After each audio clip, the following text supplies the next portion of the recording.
Hello everyone. आज infrared spectroscopy में हम बात करेंगे characteristic absorption bands of some important classes of organic chemistry. कुछ फंक्शनल ग्रुप हम लेंगे और उसमें हम देखेंगे कि किस फंक्शनल ग्रुप के लिए आईआर स्पेक्ट्रोस्कोपी में किस जगह हमें एब्जॉर्प्शन बैंड प्राप्त होती है। सबसे पहले हम लेते हैं अल्कोहल दैट इज ROH। हम जानते हैं जो सैचुरेटेड अल्कोहल है, सैचुरेटेड अल्कोहल में 4 तरह के बॉन्ड होते हैं, C single bond C, CH, CO and OH stretching vibration, इस तरह के बॉन्ड होते हैं। तो इसमें से अल्कोहल के लिए 2 प्रमुख एब्जॉर्प्शन बैंड होते हैं। First is OH stretching vibration.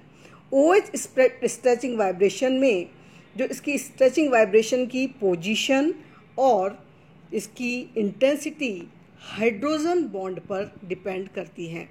हम जानते हैं कि अल्कोहल की गैसीय स्टेज अगर होगी या फिर डाइल्यूट स्टेज होगी तो उस समय में हाइड्रोजन बॉन्ड की पॉसिबिलिटी जो है वो कम होती है, अर्थात इस समय में OH बॉन्ड जो है वो हमें फ्री स्टेट में मिलेगा। तो इस फ्री स्टेट में जब OH बॉन्ड होता है तो उस समय में एब्जॉर्प्शन बैंड प्राप्त होता है हमें 3650 से लेकर के 3584 सेंटीमीटर इनवर्स पर। लेकिन अगर अल्कोहल का हम लिक्विड स्टेट लें या फिर इसकी कंसंट्रेट स्टेट लें तो उस समय में क्या होता है, हाइड्रोजन बॉन्ड हो जाता है, बन जाता है, पॉसिबिलिटी हो जाती है हाइड्रोजन बॉन्ड की। और हाइड्रोजन बॉन्ड की पॉसिबिलिटी के कारण जो OH बंध है उसमें संगुणन हो जाता है, जिसके कारण एब्जॉर्प्शन बैंड जो है वो लोअर वेवलेंथ की तरफ शिफ्ट हो जाता है।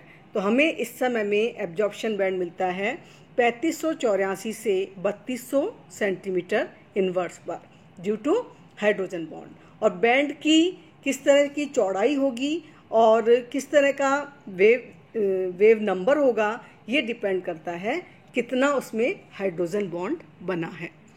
दूसरे तरह का जो इम्पोर्टेंट बैंड मिलता है अल्कोहल के केस में, that is due to CO stretching vibration. CO stretching vibration जो है वो अल्कोहल में भी मिलता है और फिनॉल में भी मिलता है। तो अल्कोहल्स में जो इसके कारण एब्जॉर्प्शन बैंड मिलता है दैट इज़ एट 1260 से 1000 सेंटीमीटर इनवर्स पर मिलता है। और CO स्ट्रेचिंग वाइब्रेशन के साथ साथ इसमें CC स्ट्रेचिंग वाइब्रेशन की भी कपलिंग होती है, जिससे कि अल्कोहल की प्रकृति एब्जॉर्प्शन बैंड को प्रभावित करती है। प्राइमरी अल्कोहल किस तरह का अल्कोहल है इस पे ये डिपेंड करेगी। प्राइमरी अल्कोहल के लिए एब्जॉर्प्शन बैंड मिलता है 1075 सेंटीमीटर इनवर्स से 1000 सेंटीमीटर इनवर्स के लिए। अगर सेकेंडरी अल्कोहल है तो ये एब्जॉर्प्शन बैंड शिफ्ट हो जाएगा CC स्ट्रेचिंग के कारण 1150 से 1075 सेंटीमीटर इनवर्स पर। और टर्शरी अल्कोहल के लिए ये मिलेगा हमें 1210 से 1000 सेंटीमीटर इनवर्स पर एब्जॉर्प्शन बैंड मिलेगा। इसके अतिरिक्त CC स्ट्रेचिंग वाइब्रेशन का जो एब्जॉर्प्शन बैंड है वो मिलता है हमें 1500 से 1600 सेंटीमीटर इनवर्स के क्षेत्र में। CH स्ट्रेचिंग वाइब्रेशन का मान डिपेंड करता है कि कार्बन परमाणु का हाइब्रिडाइजेशन किस तरीके का है। अगर CH बॉन्ड में कार्बन जो है वह sp3 हाइब्रिडाइज्ड है तो उस समय में जो स्ट्रेचिंग वाइब्रेशन के कारण एब्जॉर्प्शन बैंड मिलेगा वो मिलेगा हमें 2800 से 3000 सेंटीमीटर इनवर्स पर। इसी तरह से अगर कार्बन sp2 हाइब्रिडाइज्ड है तो कार्बन हाइड्रोजन स्ट्रेचिंग वाइब्रेशन के लिए एब्जॉर्प्शन बैंड 3300 सेंटीमीटर इनवर्स पर हमें मिलेगा। इसी तरह से अगर बेंडिंग वाइब्रेशन होता है CH में, क्योंकि स्ट्रेचिंग के साथ साथ बेंडिंग वाइब्रेशन भी होता है जो कि हमने पिछले लेक्चर्स में देखा है, तो बेंडिंग वाइब्रेशन के कारण एब्जॉर्प्शन बैंड मिलता है हमें कंपेरेटिवली लोअर वेवलेंथ रीजन में, दैट इज़ 1430 से 1470 सेंटीमीटर इनवर्स पर एब्जॉर्प्शन बैंड मिलता है। अनसैचुरेशन और एरोमेटिक रिंग अगर प्रेजेंट है तो उसके कारण C double bond C bond का जो एब्जॉर्प्शन बैंड है वो हमें मिलेगा 1650 सेंटीमीटर इनवर्स पर। हम यहाँ एक एब्जॉर्प्शन स्पेक्ट्रा देख रहे हैं 2-ब्यूटेनॉल का। इसमें हम डिफरेंट बैंड्स हमें नज़र आ रहे हैं। तो इस तरह से हम कोई भी IR स्पेक्ट्रा किसी कंपाउंड का देख करके उसे एनालाइज कर सकते हैं। हमें पता है 2-ब्यूटेनॉल, तो इसमें एक OH स्ट्रेचिंग वाइब्रेशन होगा, और OH स्ट्रेचिंग वाइब्रेशन जो है इसमें हाइड्रोजन बॉन्ड हो जाता है, और हाइड्रोजन बॉन्ड के कारण यहाँ पर एब्जॉर्प्शन बैंड मिलता है हमें लगभग 3300 सेंटीमीटर इनवर्स पर। इसी तरह से एक कैरेक्टरिस्टिक बैंड मिलता है हमें CO स्ट्रेचिंग वाइब्रेशन के कारण, जो कि मिल रहा है हमें लगभग 1100 सेंटीमीटर इनवर्स पर, जो कि बताता है कि ये एक सेकेंडरी अल्कोहल है। इसी तरह से सभी कार्बन परमाणु, क्योंकि इसमें sp3 हाइब्रिडाइज्ड है, इसके कारण जो CH स्ट्रेचिंग वाइब्रेशन है वो एब्जॉर्प्शन बैंड शो करता है 2800 से 2950 सेंटीमीटर इनवर्स के वेव नंबर के रीजन पर। तो इस तरह से हम किसी भी स्पेक्ट्रा को देख करके किसी भी कंपाउंड का जो है स्ट्रक्चर एनालाइज कर सकते हैं। ये तो हो गई अल्कोहल की बात। अब हम एक दूसरे इम्पॉर्टेंट फंक्शनल ग्रुप की तरफ चलते हैं, दैट इज़ ऐसे कंपाउंड्स जिनमें कि C+O ग्रुप्स हैं। C+O ग्रुप जो है वो कई फंक्शनल ग्रुप में मौजूद हैं। जैसा कि आप जानते हैं किस किस में हो सकते हैं ये। एल्डिहाइड में C+O ग्रुप प्रेजेंट है, इसी तरह से कीटोन में, कार्बोक्सिलिक एसिड में, एसिड हैलाइड में, एसिड एनहाइड्राइड, ऐसे बहुत सारे फंक्शनल ग्रुप हैं जिनमें कि C+O ग्रुप प्रेजेंट हैं। और इसमें क्या होता है, स्ट्रेचिंग वाइब्रेशन के कारण जो एब्जॉर्प्शन बैंड मिलता है वो मिलता है किस रीजन में, 1870 से 1550 सेंटीमीटर इनवर्स के क्षेत्र में एब्जॉर्प्शन बैंड प्राप्त होगा। C+O स्ट्रेचिंग वाइब्रेशन की स्थिति जो है वो अलग अलग कंपाउंड्स के लिए ऑब्वियसली अलग अलग होगी। तो ये कौन कौन से फैक्टर हैं जिस पर ये डिपेंड करती है कि किस रेंज में हमारा एब्जॉर्प्शन बैंड आएगा, वो फैक्टर्स हम यहाँ पर आज डिस्कस करेंगे। सबसे पहला फैक्टर है effect of the attached group और एटम्स, यानी कि C+O से संलग्न कौन से परमाणु हैं या कौन से समूह हैं, इसका इसकी स्ट्रेचिंग एब्जॉर्प्शन बैंड पर प्रभाव पड़ता है। जैसे कि अगर हम देखें, बात करें एलिफेटिक एल्डिहाइड की, एलिफेटिक एल्डिहाइड में स्ट्रेचिंग एब्जॉर्प्शन वाइब्रेशन के कारण एब्जॉर्प्शन बैंड मिलता है हमें 1740 से 1720 सेंटीमीटर इनवर्स के क्षेत्र में। जबकि अगर हम बात करें डाई एल्काइल कीटोन की, अब हमने क्या किया कि कीटोन ले लिया और एल्काइल ग्रुप लगा दिए, तो वहाँ पर एब्जॉर्प्शन बैंड की पोजीशन मिलेगी हमें 1725 से 1705 सेंटीमीटर इनवर्स के क्षेत्र में। तो आप दोनों डिफ्रेंशिएट कर सकते हैं कि दिया गया कंपाउंड एल्डिहाइड है या कीटोन है, क्योंकि वहाँ पर एब्जॉर्प्शन बैंड की पोजीशन जो है वो अलग अलग होगी। अगर हम डाई एल्काइल कीटोन लें और डाई एल्काइल कीटोन का एक एल्काइल ग्रुप हम ऐसे समूह के द्वारा सब्स्टिट्यूट कर दें जो कि इलेक्ट्रॉन डोनेटिंग ग्रुप हो, यानी कि इलेक्ट्रॉन दे सकता है, तो क्या होगा, प्लस M इफेक्ट के कारण, रेजोनेंस इफेक्ट के कारण क्या होगा, जो C+O बॉन्ड है उसमें क्या हो जाएगा, थोड़ी डबल बॉन्ड कैरेक्टर में कमी आ जाएगी, क्योंकि एमिनो ग्रुप यहाँ पर अपने इलेक्ट्रॉन दे रहा है कार्बन को, इसके कारण से ऑक्सीजन इलेक्ट्रॉन खींच रहा है और ये जो डबल बॉन्ड था वो कन्वर्ट हो रहा है किसमें, सिंगल बॉन्ड में। या इसको इस तरह से कहा जा सकता है कि C+O की डबल बॉन्ड नेचर में जो है वो कमी आ जाएगी। इसके कारण एब्जॉर्प्शन बैंड जो है वो लोअर वेव नंबर की ओर शिफ्ट हो जाएगा। तो इस एग्जाम्पल के द्वारा समझ सकते हैं। हम 3 एग्जाम्पल लेते हैं। सबसे पहले एल्डिहाइड, जिसमें कि तीनों में C+O stretching O group present है, उसके कारण C+O स्ट्रेचिंग वाइब्रेशन बैंड हमें मिलेगा। अगर एल्डिहाइड है तो एल्डिहाइड के केस में ये इसकी पोजीशन होती है 1740 से 1720 पर। डाई एल्काइल कीटोन में ये होता है 1725 से 1705 सेंटीमीटर इनवर्स पर। और अगर हमने एमिनो ग्रुप लगा दिया जो कि इलेक्ट्रॉन डोनेटिंग ग्रुप है, तो एब्जॉर्प्शन बैंड जो है वो और भी लोअर वेव नंबर की ओर शिफ्ट हो जाता है, दैट इज़ 1695 से 1650 सेंटीमीटर इनवर्स पर हमें यहाँ पर एब्जॉर्प्शन बैंड प्राप्त होता है।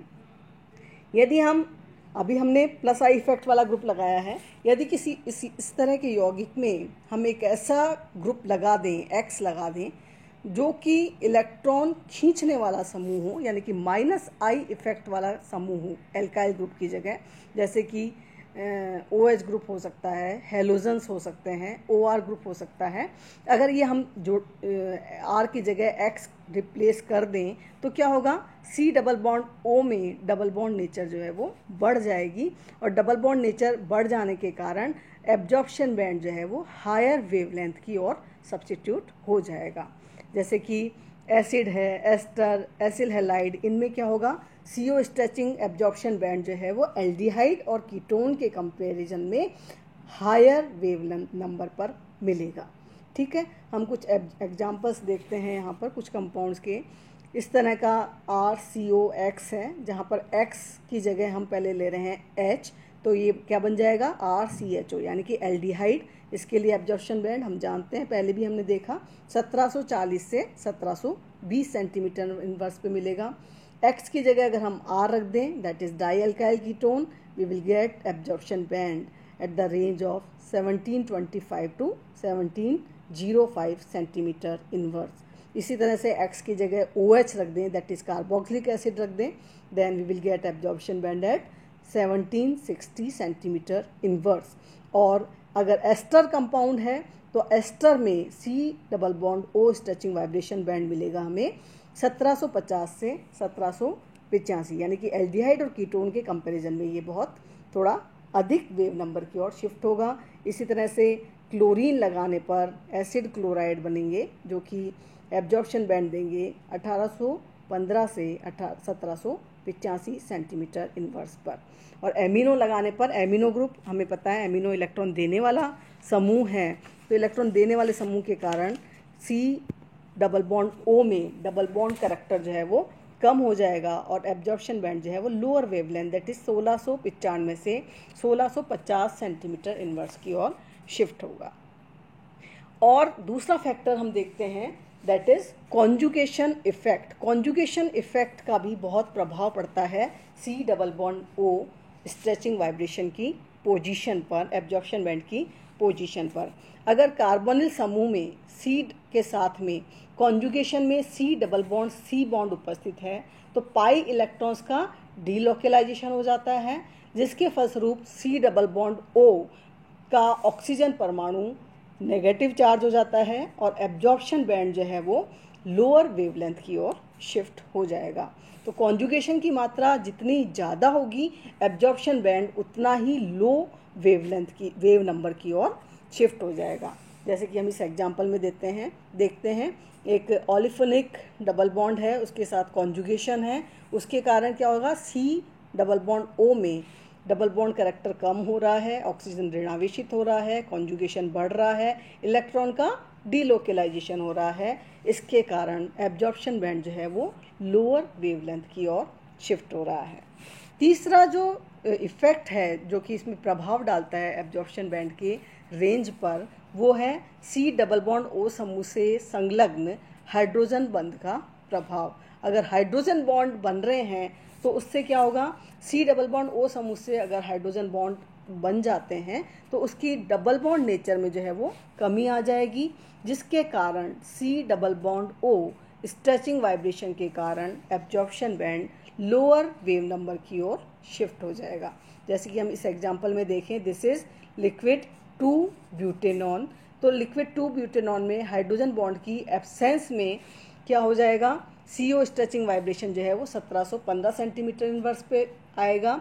और अगर हम इसका मेथनॉल में सॉल्यूशन लें तो मेथनॉल में सॉल्यूशन लेने से क्या होगा, इंटर मॉलिक्यूलर हाइड्रोजन बंद हो जाएगा और एब्जॉर्प्शन बैंड जो है वो शिफ्ट हो जाता है 1706 सेंटीमीटर इनवर्स पर।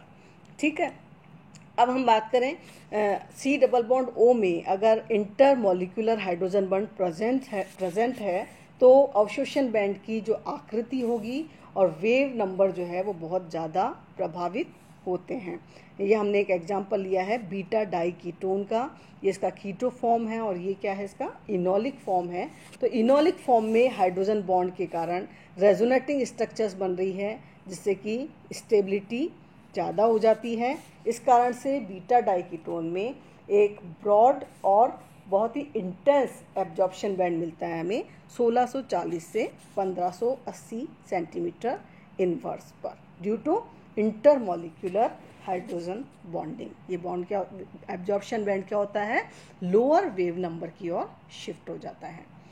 नेक्स्ट जो फैक्टर है जो कि C double bond O stretching vibration को, वेव नंबर को प्रभावित करता है, that is ring strain. Ring strain से क्या होता है, अगर हमारे पास ओपन चेन कीटोन है या फिर 6 मेंबर साइक्लिक कीटोन है तो क्या हो जाएगा, उसमें bond angle 6 member cyclic ketone में बॉन्ड एंगल जो है वो 120 डिग्री का होता है, जिससे कि इसमें कोई स्ट्रेन नहीं होता है, ये स्ट्रेनलेस होता है। इस कारण से C double bond O stretching vibration जो है वो कीटोन की फॉर्म में ही प्राप्त होगा हमें। लेकिन अगर रिंग का साइज डिक्रीज हो जाए, जैसे कि इन एग्जांपल्स में हम देख रहे हैं, यहाँ 6 मेंबर रिंग है साइक्लोहेक्सेनॉन में, साइक्लोपेंटेनॉन में अब हो गई 5 मेंबर रिंग। अगर रिंग का साइज डिक्रीज हो जाता है तो क्या हो जाता है, इसमें एंगल स्ट्रेन जो है वो बढ़ जाता है, और स्ट्रेन बढ़ने के कारण जो एब्जॉर्प्शन बैंड है वो हायर वेव नंबर की ओर शिफ्ट हो जाता है। हमें एब्जॉर्प्शन बैंड मिलता है 1750 सेंटीमीटर इनवर्स पर। इसी तरह से साइक्लोब्यूटेनॉन, अब यहाँ 4 मेंबर रिंग है, इस 4 मेंबर रिंग में और ज़्यादा स्ट्रेन हो गया, एब्जॉर्प्शन बैंड जो है वो और भी अधिक वेव नंबर की ओर शिफ्ट हो गया। तो ये हमने देखा कि किस तरह से C double bond O stretching vibration प्रभावित करता है, कौन कौन से इसके कारक हैं। अब नेक्स्ट टर्न में हम देखेंगे कुछ कंपाउंड्स के एग्जाम्पल लेंगे, एल्डिहाइड, कीटोन और एस्टर, जिन में भी C double bond O bond present है, उनके एब्जॉर्प्शन बैंड किस तरह से आते हैं और उनके आईआर स्पेक्ट्रा को हम किस तरह से एनालाइज करते हैं, ये हम नेक्स्ट टर्न पे देखेंगे। Thank you.